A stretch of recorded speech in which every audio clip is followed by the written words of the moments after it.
They're calling me the guest host. You see that? That's what they're doing. Hey, what have you done for me lately? That is all this is about, isn't it? Yeah, it is. That's all anything's about. Look who it is, man. Wow. Vacay guy. What do we even call you right now? Vacation guy, world traveler. What? Oh, pretty lady is who we call you. Is the pretty lady going to be on? Says Robert. You know what? That's very fair. I think they felt like you abandoned us. I felt like you abandoned us a little bit, DK. But I understand, like, you had a lot going on. Yeah, I really did, actually. And well, we can get into some of that once we get rolling here, right? Yeah, we will, man. Welcome back, though, man. Are you ready for the bell? Because we had a method on how we did stuff. We can. I remember this vaguely. We can do matching bells. Are we ready? You know what? You hit the bell and I hit the start. You ready? All right, here it goes.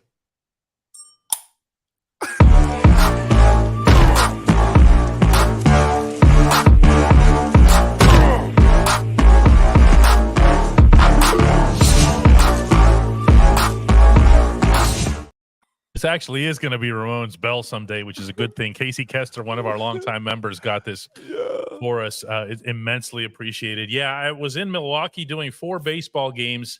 My flight got ditched, and I had to do a drive, which is no picnic that far.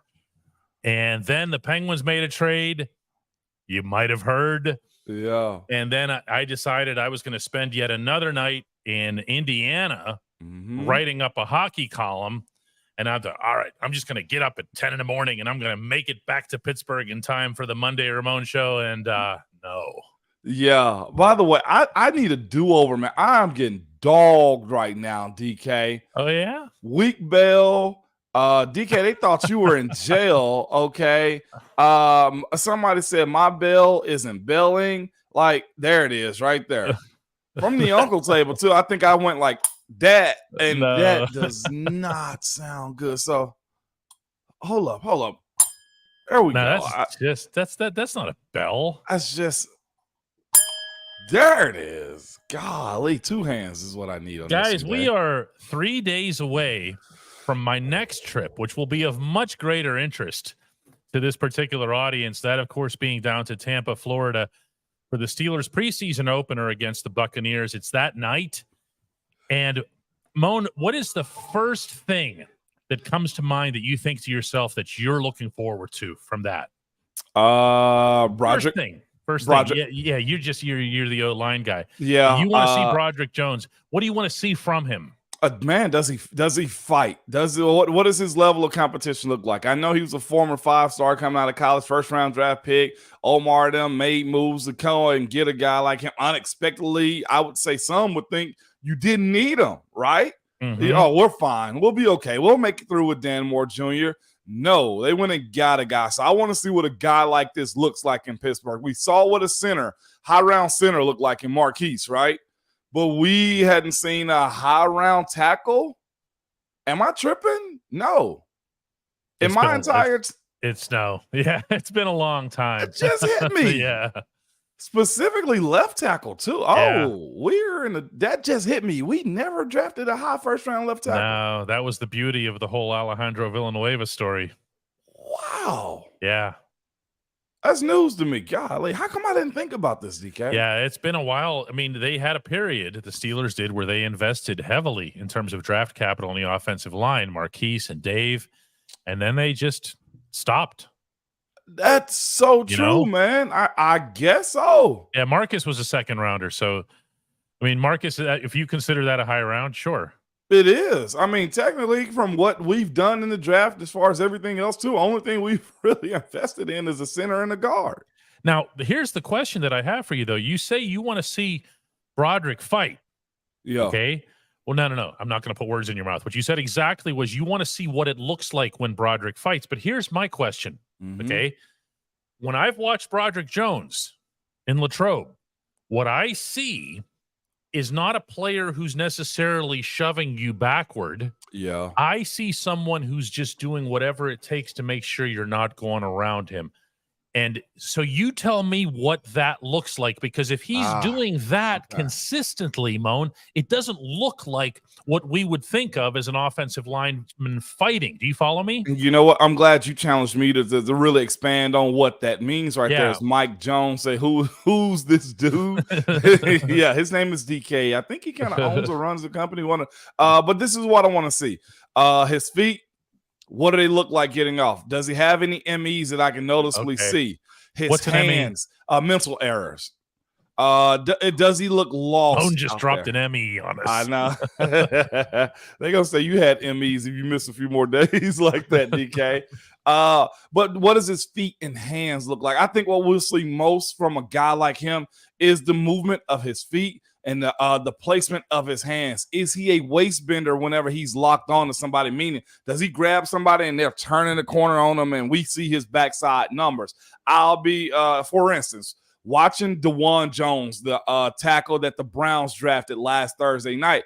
I finished watching that game and I was just like, okay, he could have been a first rounder like some thought he could have been. Mm-hmm. I saw what it looked like, DK, even at his massive size. So all the reports I've heard about Broderick Jones, and I've seen some clips on him in practice, and it does look good, but I want to see what it looks like under the lights, DK. A lot of things look good in practice. You know that. You reported on guys. Man, this man is a monster. No. But it's different. There can be monsters who just swallow you whole. I'm always using the Andrew Whitworth example. Yep. Okay, Andrew Whitworth versus Debo. Andrew Whitworth didn't care how hard Debo came at him because he knew all he had to do was to turn on the black hole function. Yep. Okay, and it would just be yeah. And there went Debo, and Debo's in there going, "How do I get out of here? How do I get out of here?" And if that's Broderick, yeah, then I don't know. You know, like for example, we have Teresa here getting greedy. You know, she wants to see pancakes. Yeah, that's but it tough. doesn't have to be pancakes, does it? No, the pancakes really don't happen like that in NFL games. Mostly in college, they don't either. You'll see guys dominate guys by simply moving them around. Pancakes honestly happen when guys go out to make a tackle and dudes finish them. To come off the line of scrimmage, 1-2 hand under like you in high school, that, Teresa, I'm sorry, just doesn't happen as much in the NFL. Guys get pancaked because the defensive players are in bad position and you have more finish than they do. But I don't want to make it all offensive line too, DK. I will say this, as we'll go into the Hey Moan section in a minute, but there are other parts of this team I'm wanting to see too. That is the operation, okay, of Kenny Pickett. If he gets a quarter or so, Mr. Trubisky is such a veteran player. We think, or at least it's been said, we probably have the most seasoned backup quarterback in the NFL besides now newly signed Teddy Bridgewater. Yeah. Right? Yeah. That's kind of where you at when it comes down to what he's going to look like. And he should get a line share of the offense in a sense too. But not just that. Joey Porter Jr. is always going to come up right now. And should. But I'm also going Keanu Benton. Why would I not want to see a whole lot of him, considering that he is expected to play something? He is expected to grow and show, like, what does that look like? I know going against the NFL offensive line in practice is such a controlled environment that you can't do all the things you want to, or coaches just really roll the ball out in the game and say, hey, go play ball. In practice, I'm teaching you. I want to see what go play ball looks like for a guy like Keanu Benton. I agree with that. I mean, I don't think we've seen it to date in training camp, but I think that what you're talking about here, for preseason and your expectations and what you want to see from the very first game, man, can I give the most boring answer possible? Absolutely. I mean, I just want to see Kenny Pickett throw the football in front of everybody else. Okay. I mean, I don't even know, we don't know right now what's going to qualify as a series for him or what, but I've seen a lot of things to like about Kenny through Latrobe, but I want others to enjoy it. Okay. I want others to see it so they can see some of that same stuff. You know what I'm saying? I do too, and this is my thing. So I'm trying to govern myself with Kenny throwing the ball because to a particular guy, that's George Pickens. Practice stuff that he's gotten away with. We talked about the push off, I think, a little bit last week. I'm not sure if you were in for that show or not, DK. We talked about his push off and the way I love the way Steeler Nation and the Pittsburgh Steelers do training camp. They open it up to everybody. Nowadays, they have this device, this thing that records a lot of stuff. Everybody sees it. Everybody sees what George Pickens is doing. With what George Pickens do, a lot of fans and just everybody else, even former players in the league, man, that's a push off. The stripes will have a beeline on him and his hand extension. So I want to see if he can do those same things in a game from a pass from Kenny Pickett. Tristan Strother is going to close out this segment by pointing out his stance that I just want to see Broderick keep Kenny clean and to turn defenders out of running holes for Najee to go through. It doesn't have to be fancy. It just has to be effective. I have another question when we speak about Broderick keeping him clean. The unofficial depth chart had him number 2 at left tackle, right? It did. You know how that I know it's fluid. Yeah, it doesn't mean a thing. It's very fluid, but my thing is, what is Dan Moore going to look like? Also the movement of Dan Moore going to the right side in the game, if that is the case for him and Chooks and Broderick. If this is a 3-way between them, DK, I want to see how each one of them operate in these moments right here, though, with Broderick Jones, Dan Moore, and Chooks Okorafor. Well, what you need to see, you know, Byron's suggesting here moving Dan Moore to the guard. No, okay, it's not going to happen. Who's he going to replace? Right now, nobody. Byron. Yeah, Isaacs look good. Isaac's Isaac, and the James Daniels is James Daniels. So I don't think you're going to see anything along those lines. I just want to see more than I'm going to say it one more time, even though it's boring. I'm sorry. I want to see Kenny throw one of those tight intermediate route spirals, okay? Because that's going to be such a game changer for the perception of this football team as a whole. When we come back, Moan, we're going to get to the only segment that's ever mattered, no matter who your guest host is. I kind of want to say it's Trash and DK, but I think it's Hey Mo. It is. At DK Pittsburgh Sports, we take pride in coverage that connects our city's fans to their favorite teams. Now, that connection's stronger than ever. Introducing our all-new state-of-the-art app. Find expert inside reporting and original podcasts. Check live box scores. Track the latest stats. Chat it up with our community of thousands of fans, all in one place. The new app from DK Pittsburgh Sports. Coverage that connects. The way to become a member of the Ramon Foster Show is to go to dkps.net/ what was it? I actually forgot. Join. You got vacation mind right now. That's all it is. Vacation. All you got vacation work mind all day. No, we ain't trying to hear all that, DK. You think baseball's not work? dkps.net/join. I was about to say dkps.net/gift for some reason. Here, it's been typed up by she who pretty much got me fired here. Yeah. But there it is. dkps.net/join. Jacob has had enough of me. He just wants to have her back on. Robert is now trying to be the contrarian and say that I'm his favorite journalist. Don't listen to it. No, Robert. You've all been exposed for exactly who and what you are. Jim Fairfield gets us started with, hey, Moan, which position right now, offense or defense, is most up for grabs? This is a great question. That is a great question. Most up for grabs, like the most 50-50. Most 50-50 position up for grabs. DK. I am probably going cornerback 2.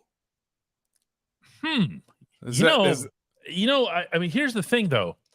They've done so much setting up of Joey Porter Jr. Yeah. That I find it hard to believe at this point that he's not going to start. Because I'm not seeing a whole lot of plan B to this. I do believe that Patrick Peterson's going to be bouncing inside and outside depending on certain situations. Yeah. But I think Joey's going to start. You know what mine is? My Whoa. 50-50 here? It's left tackle. Really? Oh, yeah. Oh, yeah. Look, if they had to play a game, Moan, this weekend, if they had to play a game right now, Dan Moore's starting at left tackle. Yeah. Okay. Yeah, Now, they don't. They have to play it in 3 weeks, 4 weeks. Okay.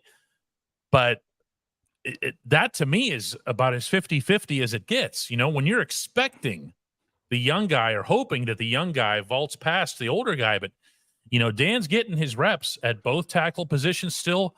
And Dan is, although he did have a pre-snap penalty the other day over the weekend. That's fair.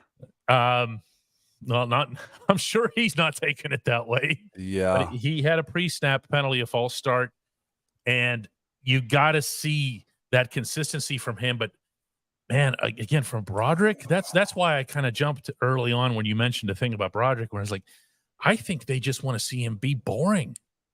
Okay. This reminds me of so many different situations. It honestly does. Godly, it just does. Because it reminds me of honestly my situation, and also Pounce and Jeff Hartwig situation too. My situation was, of course, Dave, first rounder, plays right guard. I finished the season at right guard. We played the first game, and Dave ended up being named the starter right after that. And Dave probably earned it. I'm gonna always be biased and be like, this was the plan in motion before that. Okay, whatever the case may have been. But I look at it still and I say, you know what, worked out for me. Fine, whatever the case may be. This also looks like Marquise and Justin Hartwig situation. All the things we were seeing about about Pounce was, you know, you guys are here. I told you that story. We walked in a room in the spring, and Pounce came in on a different edge though too. And he said, Coach Kugler at the time said, hey, you guys are right here, and I love it. You're doing everything I want you to do. But Marquise is right here. You got to remember, Justin had just signed a contract, just won the Super Bowl as a starting center, and was fairly young for his time in Pittsburgh too. There was no way I could envision seeing Marquise being the day one starter and opening the season, but they saw Marquise be boring. They saw Marquise be flashy on film. They saw him hustle, and they saw a jolt that took us over the edge, okay? And they cut Justin, and Marquise was the day one starter. Now, the only difference in that to me is this, though. Dan Moore is still young enough and under contract that you won't cut him, I don't think, unless you trade him. But I've seen this happen again, to where your point brought back reality to me at a flashback, one of those cutaway scenes in the movie. We've seen this happen before. This is just a different position. Byron comes in with a clarification that what he meant was Dan Moore at guard and a multi-purpose. Okay. That's fine, except that Byron right now, he's learning right tackle. And I don't know how many different positions you want him to learn in the same camp. I think that's a little ambitious. I mean, imagine, Moan, what your playbook head would be like. Oh my gosh. There's and not even just that though, Byron. I understand what you're saying, a multi-purpose type of way. Yeah. Like the more you can do, the longer you stay around. Long term. But in general, that is a lot to ask. And I'd almost feel like any player at this spot right now will just settle in. And he's a tackle. You know, that's just where I'm at right now. He's a tackle. Well, he's also built like a tackle. I mean, there's also this idea that everybody can play every position.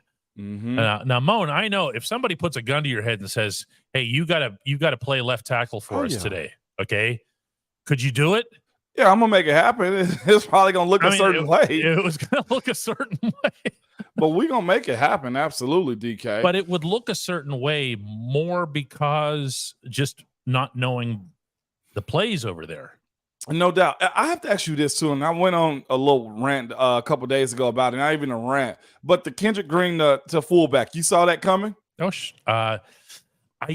here's how I've explained this. Speaking of multi-purpose, I heard a whisper about this several months ago. I did not take it seriously.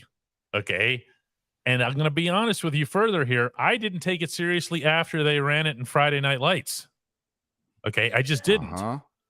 But when when we just got a hey moan from the street here. Hey, I love it. I thought I heard it. Yeah, wasn't that cool? Yeah. That happens way more often than you would think. Like you're just walking by and they just yell it into the place. Yeah. 224 Fifth Avenue downtown, by the way, here. I know. But the next day they did it in practice. And then again today, they did it in practice at the goal line. He punched it in, handoff, right up the middle. So this isn't a joke. This isn't some kind of running gag that the coach has going here. It's a 315-pound fullback who is, you've seen Kendrick, you know his build. He's rocked up. But it's all up here. Yeah. He's built like he was born to be some alien fullback, meaning that everything is crazy top heavy. Okay, that massive torso. You know he's built like, and I say this respectfully? Go ahead. The older version of the bus. Bettis. I could see that. No, I could see that. You see what I'm saying? He's built like the bus had a lot of things going for him. And it worked. He had, especially in his younger days, he had the legs. He had stunning speed for someone of his stature. And it looked like Kendrick is taking it serious. So I just had to ask you that because I needed to know if you saw this coming, DK. That's my answer. It was a yes and no, and then a no, and then a, wow, they're actually serious about this. Mm-hmm, mm-hmm. You know, LB Quirky wants to know if you see Chooks getting pushed out at right tackle. I don't see him getting pushed out. I honestly do think this is projection for down the road, planning for down the road too. That I think this is Chooks' last year on this deal. Unless we see an extension coming out soon, then they got leverage against Chooks.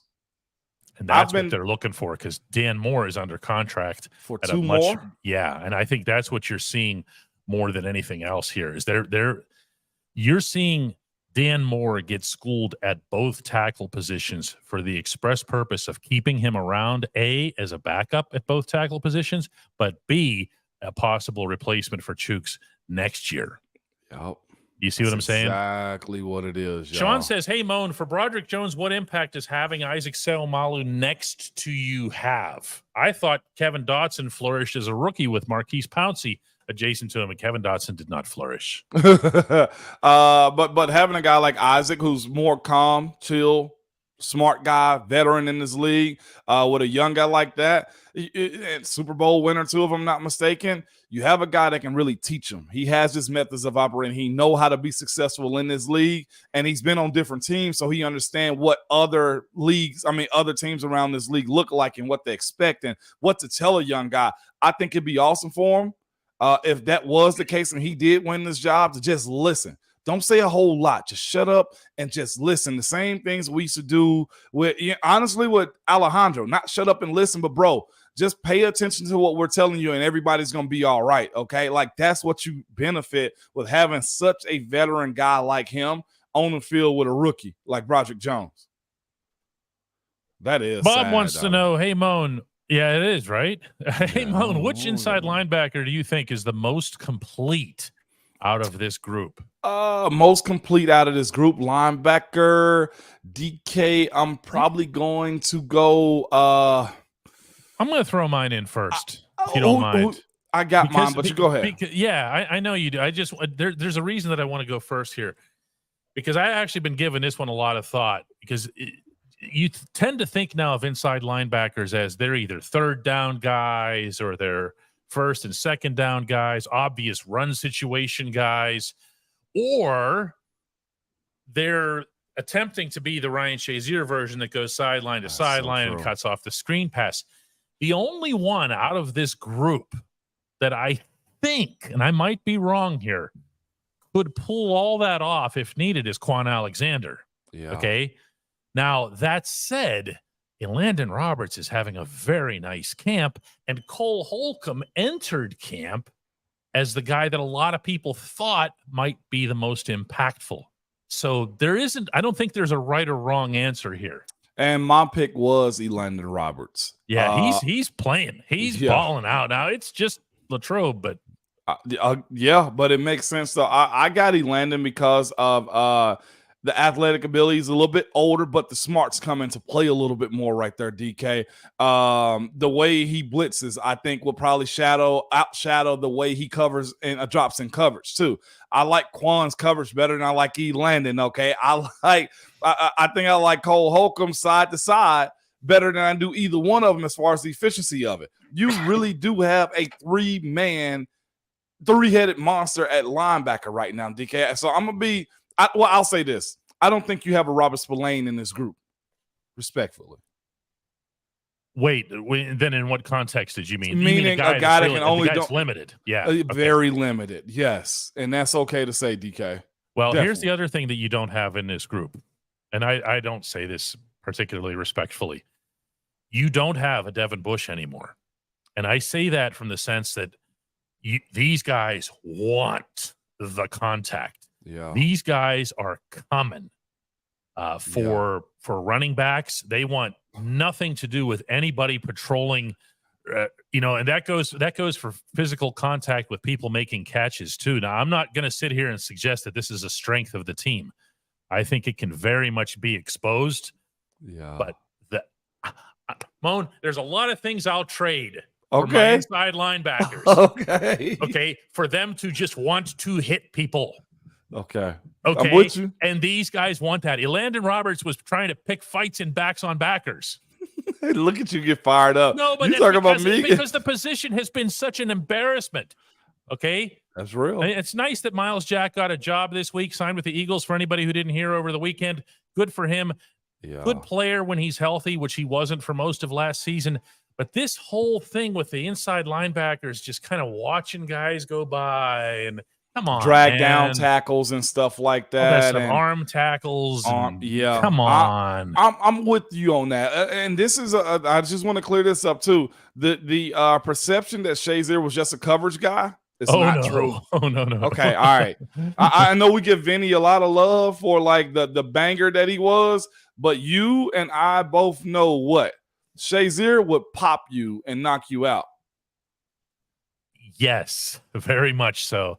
Anthony reminds us that it is Three Chefs time here. So I'm going to find this because there's no way I would have remembered it after all this time doing baseball. Come on, man. At the Get-Go Cafe and Market, quality is at the core of every menu item. 3 expert chefs, at least one of whom has to be named Anthony, fine-tune every detail so that every sub, burger, salad, wrap, drink, and app is crafted for what they uniquely refer to, Moan, as crave ability. Order your favorite entry at the Get-Go Cafe and Market today. Better believe it. Moan, I can't think of a better place to go, seriously, whether it's before or after Latrobe or before the football game on Friday night. It is football food. Yeah. You know what I'm saying when I say I'm that, right? with you 100%. And you know what? We got back to that, but I got to say it like Casey just told you. Ramon, we kick him when he's down. Him meaning you, because Dolly I don't know, he Reed, might be talking about Devin Bush, but okay. No, Dolly, that was early in the show when we were dogging you out, man. Dolly's live read was very awesome, okay? And just more and more people are just telling, sorry I'm late, couldn't find my shoes. That also is reminiscence to you too, DK. All right. There was a lot of hate coming your way, man, but you know it's from a loving spot, though. Gotta keep you humble, man. That's all. Yeah, so the shoes thing, I was packing and I was in a big hurry. My plane, as I mentioned, my flight got canceled. So I thought, well, I'm not going to wear shoes and jeans and whatever the way you would on a plane. It's an 8.5 hour drive. It sucks. So I'm like, I'm just going to do flip flops, whatever. And I'm like halfway through Ohio, and I go, oh no. It was no big deal. I got to Milwaukee. I found a Target. I went in and I found like these $18 slip-on sneakers. You ever seen these things? I have seen those things. They're like DK. as thick as a tissue. I know exactly what you're talking about, DK. But you know, they worked. They worked absolutely just fine. And this is also pretty. I want to go here real quick because I figured somebody would misconstrue what we got going on. Mike Jones, member, says this. Why y'all doing Jerome like this? I guess in comparison, don't misconstrue our words. We're talking about, look at him in that steal shot on the Steelers website. He looked like Bettis over the Bears. You know that one where he's running over Urlacher? That's what he looks like when he's running the ball. No disrespect whatsoever to the bus. Don't do that, Mike Jones. Who? But Kendrick's also top heavy. Okay. He's very top heavy. Very top heavy. And as a result, if someone were to succeed in pushing Kendrick backward, which did happen occasionally when he was on the offensive line, the reverse takes effect. Yeah, definitely. You know, it goes back in the other direction. Let's go with AJ here. Says, hey, Moan, from the latest Uncle's Table refugee. Is that good or bad? That's good from him. He's saved from the Uncle Table right now. Big member out here. Okay, a lot has been made of Omar Khan's aggressive approach. What are the pros and cons to being an aggressive GM versus the Steelers' management philosophy of old? You have something good to say about this. I know you do. It would be, you know them both very well. Know them both. Talking about an Omar Ben, him and Kevin Colbert. Yeah, what's the pros and cons of it? Kev would be conservative and really sit back and say, okay, we're going to let this thing fall to us. And more times than not, we're going to be right. And Kev was. That was the patient, Zen master right there, to where it was, look, our bones are good. We need one or two pieces on how we pull this stuff together. In that, though, guess what you do?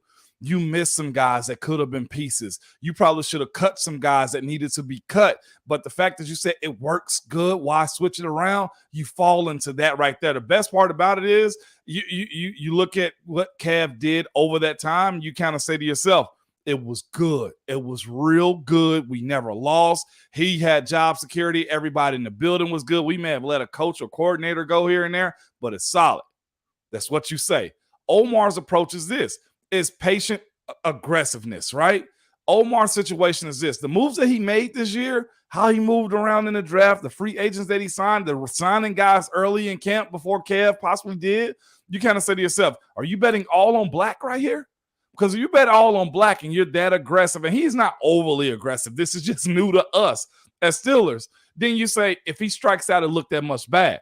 Paying Alex Highsmith, I don't know if Kev would have done it this soon in camp. Maybe he'd have waited a few more weeks behind it just to see what it's really going to look like. But I also say to myself, if you know you have what you're looking for, go for it. One or two players, or strategically pitting Dan Moore against Chooks right now is one of those things that Omar is doing moving forward. You get a different set of eyes. So that's the best part about what you're doing right now. As far as when you're hot, you're hot. Just go. Yeah, I would throw. Can I take your term? You said patiently aggressive. Yes. And I'm going to just do this with it. You can tweak it a little bit. Yeah. Analytically aggressive. And here's what I mean by that. Okay. I see you're nodding already, but because Omar is an information suck. Okay. And in a positive way. Okay. He consumes data. He did that when he was the cap guy. And he does this now as the football guy. He is going to be, by virtue of just being younger, more analytically inclined, more into the advanced data that's available to you from football standpoint. And as a result, I believe this, he's going to be able to look at a situation and feel so much more strongly about, we either do want this player or we don't want this player, like Chase Claypool. And he's going to be able to say, I have dug deep into everything about Claypool, whether it's his statistics, whether it's his mental makeup or whatever it is. Whereas Kev is going to be more the guy who goes, but we've always hung on to these guys, and he's a Steeler, and we loved him at Notre Dame, and he just – you see what I'm saying? Yes, 100%. And I don't know, Rick, as you put his statement up on the screen, said easier to be aggressive with the quarterback on a rookie deal. Great point. Bunch of viewers have made this point. But this aggressiveness leads me to my next question, though, too, from our guy Leo. This came early in the show, which is I wanted to get to it. Leo goes, hey, Mon, if you could only keep one of Nate Herbig or Dotson, who is it? That's where Omar has us. I didn't think it was a strong need for Nate Herbig, but Omar's probably analytically, right, DK, sift through this thing and said, we hadn't got what we're looking for out of Dotson thus far. Let's bring in somebody right now to make this a point for him or push him, even if they don't keep Nate. Nate or Kevin Dotson, we got to see it out. I really don't want to give an answer on that because I don't want to exclude what Dotson's capable of, and I don't know how much Nate Herbig is going to look like, or what he's going to look like inside of a Steeler uniform, and with the expectation that I know they have inside that building. So I don't want to pick either one right now. Yeah, and you have to understand that when they make not one but two major moves on that offensive line, where they decided the two guys just weren't cutting it for them, that wasn't done based on a hunch. No. Okay, that was done based on unbelievably exhaustive film review. Again, analytics and so forth. They went at it hard and they said, listen, not only are we going to replace these guys, but we're going to put heavy football capital into it. We're going to pay Isaac Seumalo a ton of money. We're going to trade up to number 14 overall to get Broderick Jones. That's pretty significant.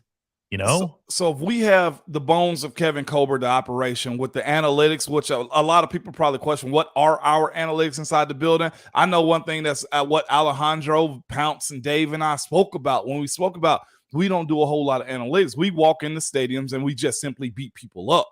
Am I lying, DK? No, they're not laying that stuff on, that burden on you. No, they're not. So now with Omar doing this, and I always look at this situation and say, I may have been out a year or two earlier had Omar been the GM.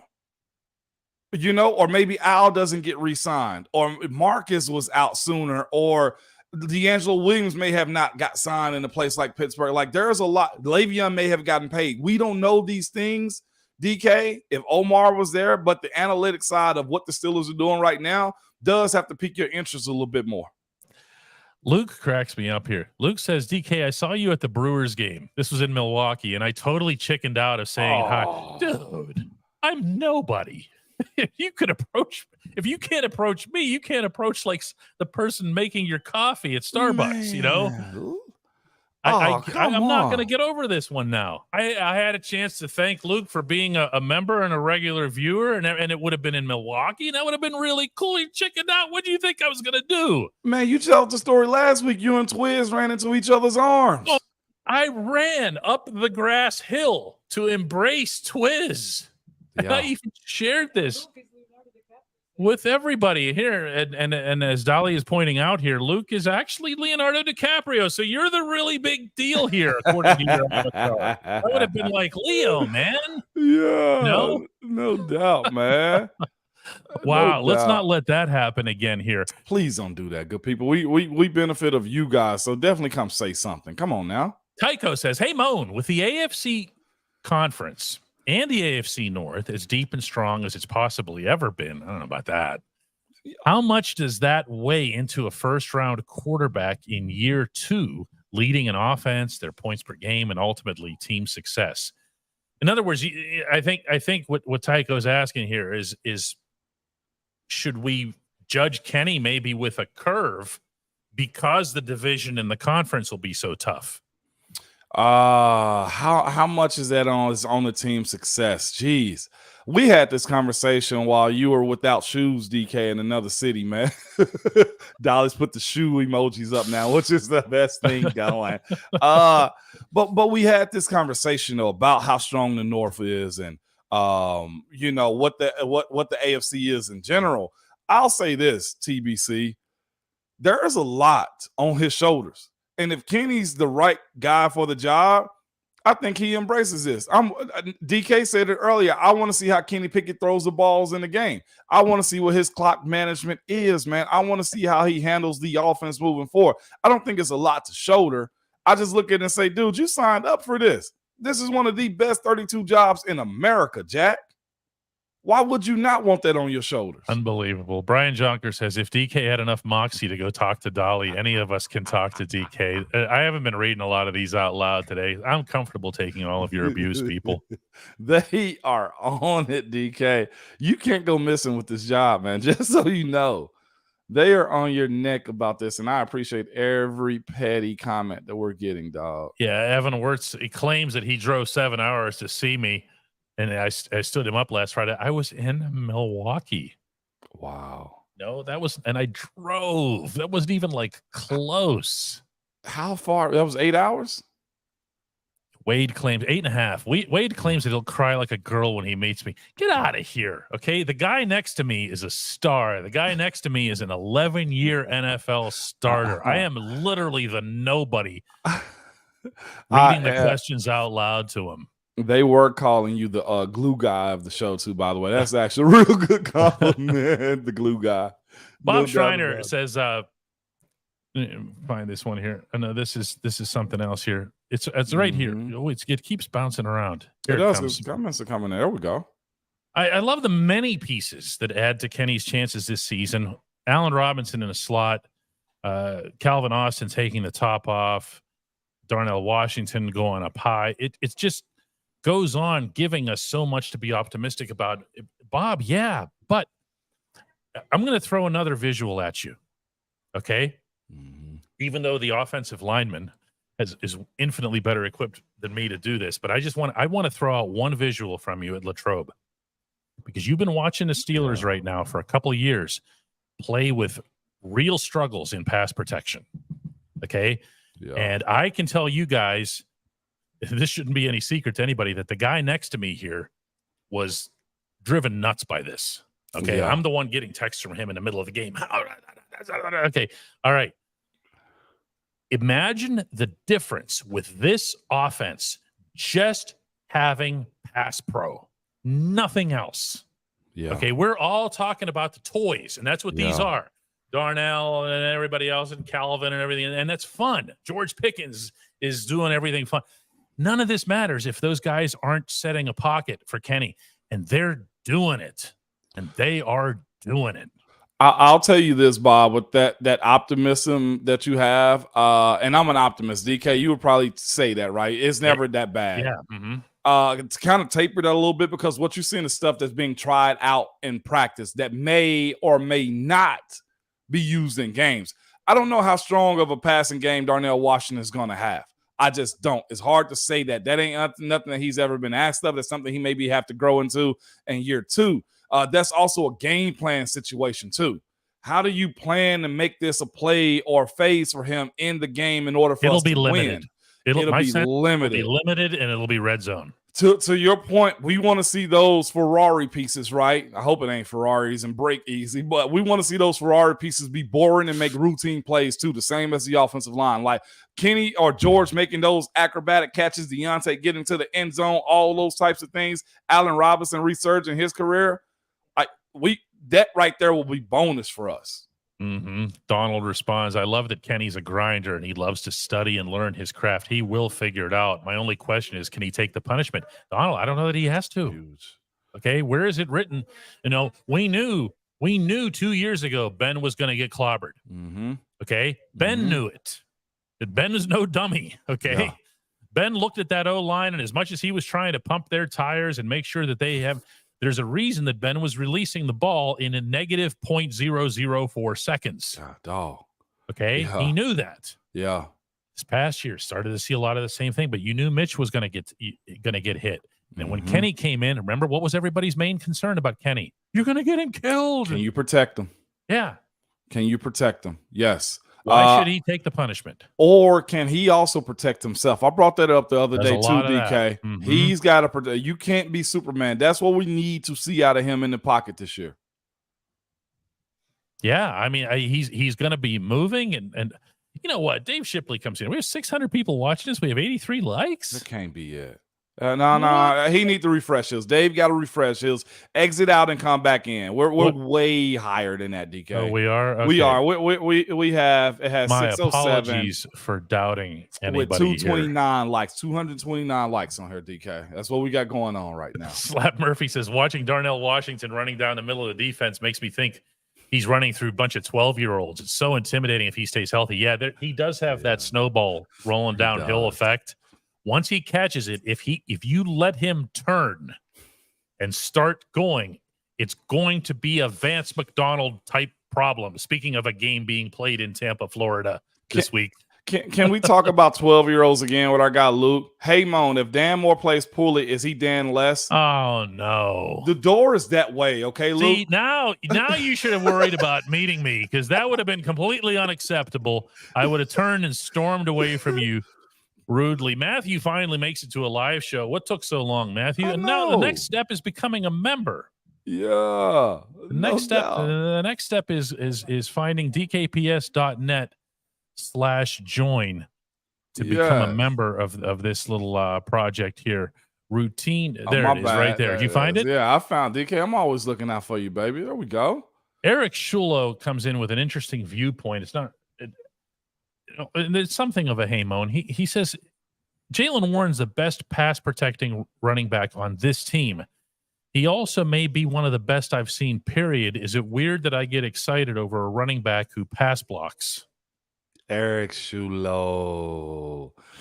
My brethren, everybody loves the backup guy. You know what? If Jaylen Warren does that thing well, you should probably at him and tell Jaylen Warren to keep doing those things well. And when he gets the ball, average that 5.9 yards a carry too. Oh, yeah. Those are the things that's going to keep him around. You're not wrong in saying it excites you in that because it keeps the quarterback up. It keeps the quarterback safe in the pocket and also takes a lot of pressure off the offensive line and tight ends by trying to keep them in because the running back can't block. A dude that takes that personal like that is always going to have a job. There is nothing better than a blocking running back. But again, we had this conversation yesterday about Najee, if I'm not mistaken. Please and still appreciate both of them the same. That's all I'll ever say about them. Yeah, I was going to say, when it comes to blocking for the running backs, you've heard this for years. It's not optional with the Pittsburgh Steelers. This head coach will enforce it unconditionally. If you're Barry Sanders, a primetime Barry Sanders, you've got to be able to block to play for this head coach. There's not a lot of things that he sticks to quite like that, but he really does with this one because he just doesn't see it as optional. Nope. There is no option, DK. Yeah. So, but I'm going to throw in another name here because Anthony McFarland is I have to. I got to be his only advocate here, okay? He is having himself a camp. No one's talking about it because he's been around for so long and we're all kind of, he's one of those names you've heard a little bit too often. Do you know what I mean? Yeah, man. He is really involved in this. And let's go retroactively with Tycho here and point out that this guy, Le'Veon Bell, he took pride in it, y'all. Yes. He made it easy for us. And it also, again, having that multifaceted guy, to your point, okay, that can do that, the pressure's off of us up front. It's off the quarterback, too, because he knows he's took care of. But it also adds more windows, okay, DK, to what the offense is capable of at that point because we don't know if he's staying in the block or he's going out for a pass. So it really confuses the defense, man. I got to see this one, too, DK. This is really cool. As Matthew, man, just became a member. You put him up there. He said first time catching it live, and then he became a member not even 20 seconds later. That was impressive. That. Very impressive. Welcome to the show, man. Get you a cup. It's a party up front, okay? Leave the uncles behind. Our eggs are real. They have real eggs, okay? All the fake eggs provided by the Cincinnati Bengals are at the uncle's table. But this is super cool too, Leo, man. DK Moan, thanks for the show. I've been laid up for the last 8 weeks with a broken leg, and your show is. And you know what? Whatever is after that. We'll take it, right? We'll take it, my brother. I hope you feel better. I hope the leg is healing fine. Rest up, take your calcium, all that good stuff. Now, here's where my outright optimism regarding the offensive line stops. I'm gonna put this up here. I know you're not about to do this on a doggone Tuesday. I am because that's Bayad says, is this line going to be better at run blocking? My answer is the same answer that the head coach would give you. Show me. I want to say, I don't know that. I mean, I would think so. Isaac Seumalo is a pretty good run blocker. Yeah. Okay. But I don't know what you're going to get out of left tackle. I don't know what you're going to get out of. I feel like I never know what I'm going to get out of Chooks. Yeah. Okay? So what are we looking for Friday night, Moan? Because one thing that you do see in preseason games is a whole lot of running the football. Yeah, you do. And it's hard to read football sometimes on TV, especially line play. What are fans looking for? That average at the end of the game, DK. Can they do a drive? And let's say we got 12 plays, 8 of them be runs, DK. because we're opening it up a little bit. Opening up the run will allow the passing game to flourish a little bit more. If they're on first down, run and get 3 yards. Second down, run and get 4 yards, DK. Then we can throw on third. Give me another 6 yards on the next first down. Like, that's what I'm looking for methodically. That's what we used to do. Methodically moving down the field. Nothing forced. Efficiency of it. Okay, you might get a TFL, but give me 7 on the next run. So when people ask you the next day, did you watch the whole game? Did you really stay up and watch even like the fourth quarter? Your answer to them can be yes, because I wanted to see how the line blocking handled the run, even for the 5th and 6th string running backs. Yep. Because, and this is why also important on that, and the 2nd and 3rd line too, DK, because it'll show us what the identity of the room is. That's what we're actually getting out of them being able to run the ball. We will see what the identity is. Think about the guys that came behind us as of late, right? Before me, Willie done made it a point. We're going to run the ball. We got better protecting Ben. That was our biggest gripe, right? Protect 7. All right, we did that with the coordinator, but running was always important. The same thing happened with B.J. Finney, Chris Hubbard, Marcus Gilbert came after, Kelvin B. Everybody fell in line. Cody Wallace, everybody fell in line with understanding, establishing the run, DK. Want to thank Jonathan Helsher for coming in with a contribution, $1.99. Appreciate that. Appreciate everybody who's come in. We've had some gift memberships today. We've had some new members come along. All of this is, look, if we don't ever get to somebody, it doesn't mean, it doesn't mean that they aren't appreciated. I have a couple that I failed to put up earlier. I'm going to say that to John Pell, who's been with us for a couple months. Jeremy Alney is in. Nick Brumbaugh is in. This has been a really cool day. Really has. I say that even in the context of just taking all this crap from everybody. And you know what, DK? When you mentioned something about depending on the offense, I thought you were going to go up north, man. What do you mean? Thought you were going with Bob. Oh, that? Oh, yeah. I'm sorry. I thought you were. At some point, I have something to tell you about this Matt Canada thing. I'm going to do that off. I'm going to do that off after the outro. The outro. Oh, we got something. Is that a? Did you just tease me, DK? I just did. On a Tuesday? I just did that. I definitely. It's Tease Tuesday. Tease Tuesdays. All right, guys. Wow. All right, guys. Fare thee well. Fare thee well. Y'all been good to us. The dude known as DK is back. Dejan is back. Okay. Got shoes on, we think. He ain't got shoes on.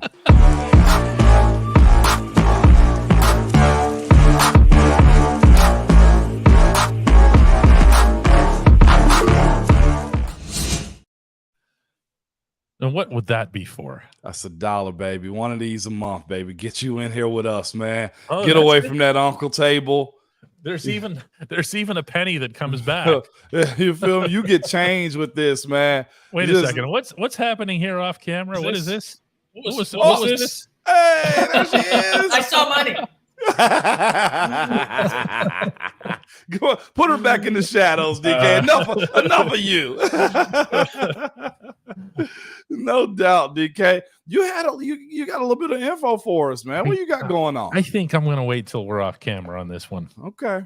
Yeah. Sorry, everybody. Not that's you gotta make sure you're not crossing too many lines with this sort of thing here. But it was really it was good to be back. I'm really legitimately heartened by everybody's reaction to the 3 shows that I missed, because I heard them, I watched them. I watched 2 of them. I heard one because I was driving back from Indiana, and I thought they were terrific. And part of the reason that they were terrific, with all due respect to you and Hermon, is that these guys carry it. Yeah, you know, they do. That's how it rolls. I mean, you look at the caliber of some of the questions that we get. It isn't all just do you think AB is gonna whatever? It's actual football talk, which is cool. It is, man. People are calling you a tease right now. They're calling Dolly Big Dolly because she's big boss out here. You feel me? There's a lot going on in here, man. We'll make sure we pay this off. Yeah, we will. We will. All right, guys. We'll do it again tomorrow. Hey, bye-bye.